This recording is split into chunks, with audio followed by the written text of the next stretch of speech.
So Arsenal is now just 2 games away from making, from claiming their first Premier League title in 22 years. And it was a very cagey, very nervous, expected game on the weekend against West Ham, who themselves were fighting for relegation. So, it was literally a club fighting at the top and a club fighting for survival at the bottom that were going at it. So it was always expected to be a cagey match. It was away at West Ham. And, the game did, I think, meet expectations exactly the way I thought it would go. It wasn't one where it was an all-out Arsenal attack. Maybe they did plan it that way, but then Ben White got injured in the first half. Arteta made a couple of changes, which at first were questionable, but then he rectified them for the second half. And eventually we did get the Martin Odegaard came, produced a moment of magic for Trossard to, just slot it in home. But that wasn't the end of it, because then there was a lot of drama. Just before that goal, David Raya, yet again, as he has done so many times in his short Arsenal career already, whether I say short, I mean 3 seasons, but as he has done it already, he's made match-saving and, well, this time potentially season-saving save, one-on-one situation with the West Ham's, forward, and I'm forgetting his name. Granted, the forward could have finished it better. He could have, aimed for a better corner, a more lethal striker and a more, accomplished striker or more experienced striker might have done that. But nonetheless, you can't take anything away from Raya's save, and it was a fantastic save yet again. If Arsenal win the league this season, I honestly think Raya should be right up there in the discussions for player of the season, because he's made the plethora of saves, extremely crucial saves. He's already gone on to 18 clean sheets for the season, so he's the golden, glove winner. 3rd consecutive season that he's winning the glove. It was a significant save.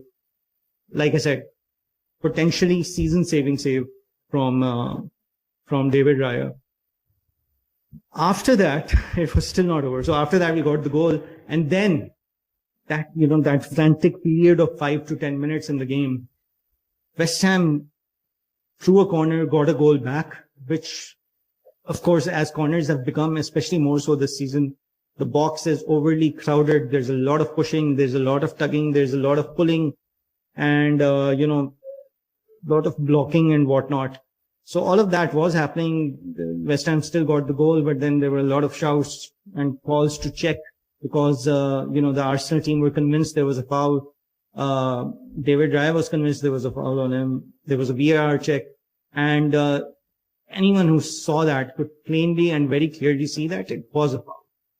So now, since that game, since that goal, since that, since the disallowing of that goal and the VAR check, I've been seeing, fans going crazy from, Chelsea, Manchester City, Liverpool, all sorts of fans going crazy. I've seen different pundits have different views. I've seen different ex-players have different views. The fact of the matter is, and the biggest thing that everyone has to say on this is that Arsenal has been getting away with this. No, Arsenal hasn't been getting away from their players, grabbing onto the other goalkeeper's arm, pulling down his arm, pulling his shirt from behind in a corner situation in the box. That has not happened. The last time that happened, it was Ben White who did it against, Leicester. And the goal was eventually disallowed because there was a foul. What Arsenal has been doing is they've been pushing the limits to what is allowed within the legal bounds. And they've been doing it really well. And that is a problem with everyone, because they've managed to do something well, which is very much part of football as of now. If tomorrow the rules change, then fine. Yeah, Arsenal can't do that anymore. As of today, that is part of the rules. They're doing it well. They're executing it well. And they're doing it within legal bounds. So everyone who is, going on and on about that Arsenal get away with this and that and God knows what. I can assure you a lot of teams get away with a lot of things. And this is not a situation where Arsenal got away with it or got a lucky call. No, it was actually a situation where VAR did its job and did its job well.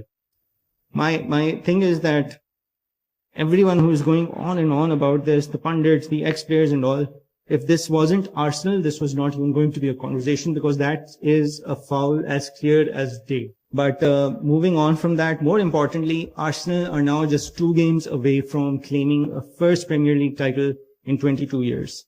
It is just Burnley left and Crystal Palace left.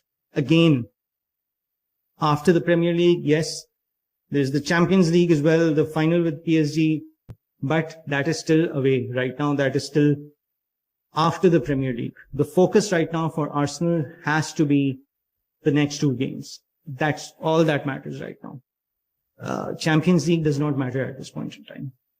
It's just Burnley and Crystal Palace. What is City going to do against their game in hand against Palace on, I think, Wednesday? Does not matter, because right now it is in Arsenal's hands.